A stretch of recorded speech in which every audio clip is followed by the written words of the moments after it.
इस दुनिया में सुख और दुख तो आते ही रहते हैं, लेकिन कई बार कई सारे लोगों के साथ आत्मा को झकझोर देने वाली कुछ ऐसी घटनाएं होती हैं जिससे कि व्यक्ति अंदर से हिल जाता है और अपने आप ही उसका इंटरेस्ट ईश्वर की तरफ बढ़ने लगता है, उसका मन अध्यात्म में रुचि लेने लगता है। और किसी व्यक्ति के जीवन में ऐसा होना भगवान की अनन्य कृपा का संकेत होता है। अब ईश्वरीय कृपा से लोग इस मार्ग में चल तो देते हैं और इस अवेकनिंग मार्ग में चलते हुए बहुत सारे अद्भुत स्पिरिचुअल डिवाइन एक्सपीरियंसेस भी होते हैं, लेकिन 80 to 90% लोगों का इंटरेस्ट कुछ समय बाद लूज़ हो जाता है, कुछ समय बाद ऑटोमेटिक गिर जाता है और कुछ समय बाद कुछ लोग साधना करना छोड़ देते हैं या ये डिवाइन एक्सपीरियंसेस जो उन्हें हो रहे हैं वो होना बंद हो जाते हैं। 5 से 10% लोग ही इस साधना के मार्ग पे आगे बढ़ पाते हैं, या आप कह सकते हैं कि सिर्फ 10 से 15% ही लोग होते हैं जो इस साधना के मार्ग पे सही तरीके से आगे बढ़ पाते हैं और इस अवेकनिंग का फ़ायदा उठा पाते हैं। तो आज के वीडियो में हम इसी के बारे में बात करेंगे कि क्यों बहुत सारे लोगों की अवेकनिंग जर्नी में कुछ समय बाद उनका इंटरेस्ट लूज़ हो जाता है या फिर वो साधना के स्तर से नीचे गिर जाते हैं। और अगर आप साधना के लेवल पे ऊपर बढ़ते ही जा रहे हैं और आपकी स्पिरिचुअल साधना सही डायरेक्शन में जा रही है और आपके पूजा पाठ का, आपके नाम जप का, आपके मंत्र जप का या आप कोई भी साधना करते हैं उसका जेन्युइनली आपके ऊपर इफ़ेक्ट पड़ रहा है, आपकी स्पिरिचुअल ग्रोथ हो रही है या नहीं, तो इसे ही चेक करने का तरीका मार्ग में आपको बताऊंगी इस वीडियो में। जो भी कंटेंट, जो भी पॉइंट्स मैं आपको यहाँ पे बताऊंगी वो सारे शास्त्र प्रमाणित हैं, कोई भी अपनी मर्ज़ी से अपने मन से मैं नहीं बोल रही हूँ। पूरी तरह रिसर्च करने के बाद ही ये कंटेंट आपको दिया जा रहा है। तो चलिए चेक करते हैं शास्त्रों के अनुसार आध्यात्मिक साधना में ग्रोथ हो रही है या नहीं, या आप मोक्ष प्राप्ति की दिशा में सही तरीके से आगे बढ़ रहे हैं या नहीं, स्पिरिचुअल अवेकनिंग का असर आपके ऊपर सही पड़ रहा है या नहीं।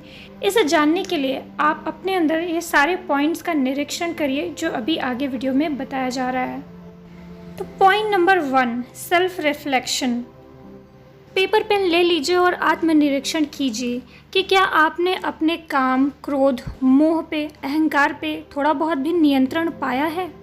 पहले से अधिक आप बैलेंस, पीस और थोड़ा सा एम्पैथिक महसूस कर पा रहे हैं। क्या पहले से अब अधिक आपके अंदर करुणा, दया और हेल्पिंग नेचर आपका इंक्रीज हुआ है। पॉइंट नंबर 2, अपने स्पिरिचुअल एक्सपीरियंसेस को चेक करिए।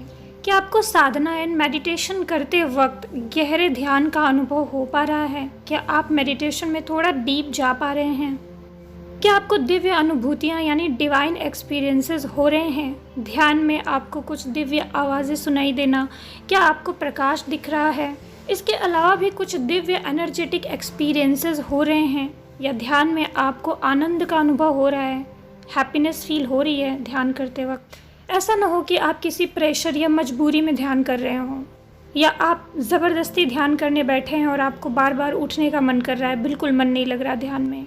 पॉइंट नंबर 3, अपनी साधना का लेवल चेक करने के लिए आपको किसी योग्य गुरु का मार्गदर्शन एक बार ज़रूर लेना चाहिए। आपको उनसे एक बार ज़रूर डिस्कस करना चाहिए और देखना चाहिए कि उन्हें क्या लग रहा है आपके बारे में।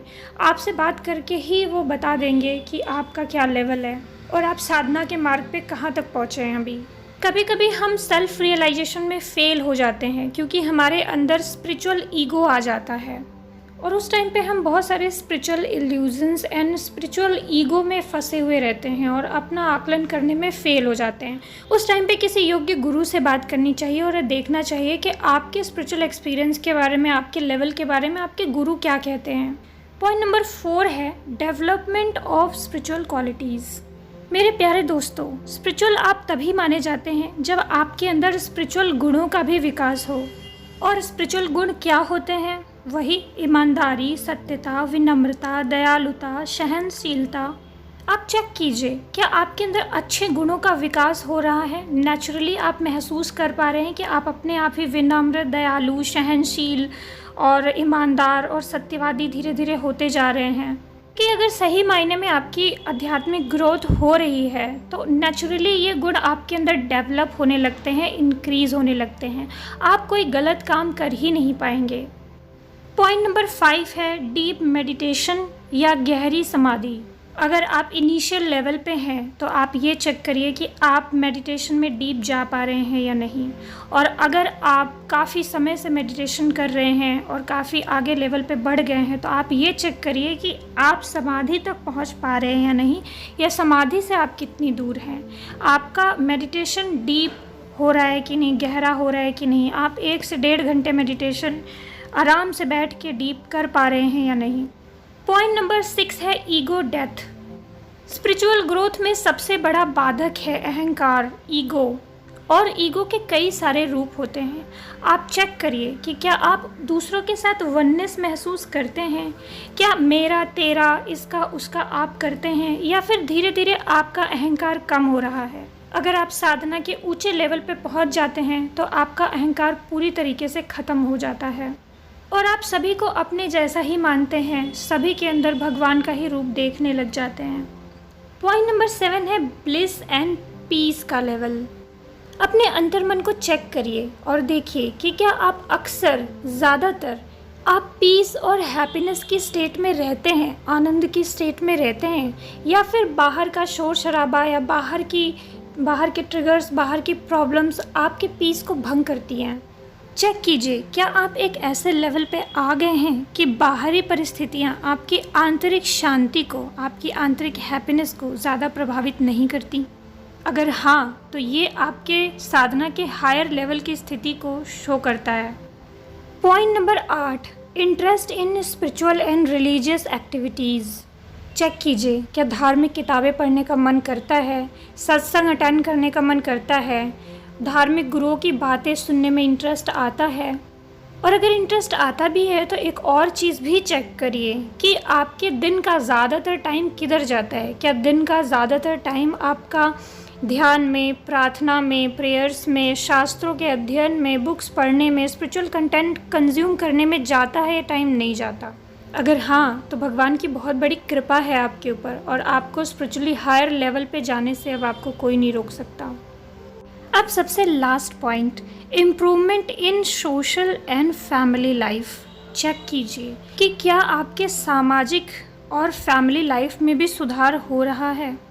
क्या पहले से ज़्यादा अब आपके रिश्ते अच्छे हो रहे हैं? क्या पहले से ज़्यादा आप मटेरियलिस्टिकली ग्रो कर रहे हैं? क्या आप दूसरों के साथ और दूसरे आपके साथ सहानुभूति और हेल्पिंग नेचर शो कर रहे हैं? कई बार अवेकनिंग जर्नी स्टार्ट होते ही लाइफ में ट्रिगर्स बहुत बढ़ जाते हैं, प्रॉब्लम्स बहुत बढ़ जाती है, ऐसा हमें लगता है। लेकिन ऐसा सिर्फ कुछ ही समय तक रहता है और कुछ ही दिनों के बाद या कुछ ही महीनों, 1 सालों के बाद सब कुछ नॉर्मल हो जाता है और आप ऐसा महसूस करते हैं कि लोगों के प्रति आपका रवैया चेंज हो रहा है, लोगों का भी आपके प्रति सहानुभूति और हेल्पिंग नेचर लोग शो कर रहे हैं। अगर आपकी साधना का जेन्युइनली आपके ऊपर इफ़ेक्ट पड़ रहा है, आपके अंदर परिवर्तन आ रहा है, तभी ऐसा होता है। वरना तो कभी कभी आपको ऐसा लग सकता है कि आप अगर गलत साधना कर रहे हैं, गलत डायरेक्शन में कर रहे हैं, तो आपकी लाइफ में प्रॉब्लम्स और ट्रिगर आपको बढ़ती हुई प्रतीत होती है। तो ये थे वो कुछ खास पॉइंट्स जो शास्त्रों में वर्णित किया गया है कि अगर ये सारी चीज़ें, ये सारे परिवर्तन आपके अंदर आ रहे हैं, तभी ऐसा माना जाता है कि आप अपनी साधना के उच्चतम लेवल पे जा रहे हो। और अगर आपको ये लगता है कि इस वीडियो में बताए जाने वाले सभी पॉइंट्स, सभी लेवल्स आपने अपने अंदर, सारी क्वालिटीज़ अपने अंदर आपने ला ली है अपनी साधना और इनर वर्क के बल पे, तो इसका अर्थ है कि आप साधना के काफ़ी उच्चतम लेवल पे अब आ चुके हैं और अब आगे आप मोक्ष की साधना या संत लेवल की साधना करने के लिए भी उपयुक्त हैं। और आप संत लेवल की साधना अगर ना भी करें, बट इन्हीं सारी क्वालिटीज़ को जीवन के अंत तक अपने अंदर बरकरार रखें और स्पिरिचुअलिटी प्रैक्टिसेस करते रहें, भगवान को याद करते रहें, तब भी भगवान आपको साधना के सबसे ऊपर लेवल पे लेके जाते हैं और आपको मोक्ष की प्राप्ति होती है। तो आज के लिए बस इतना ही फ्रेंड्स। अगर ये वीडियो आपके लिए हेल्पफुल हुई हो तो लाइक करें, चैनल को सब्सक्राइब करें और ज़रूरतमंदों तक वीडियो शेयर करें। राधे राधे, जय श्री कृष्णा।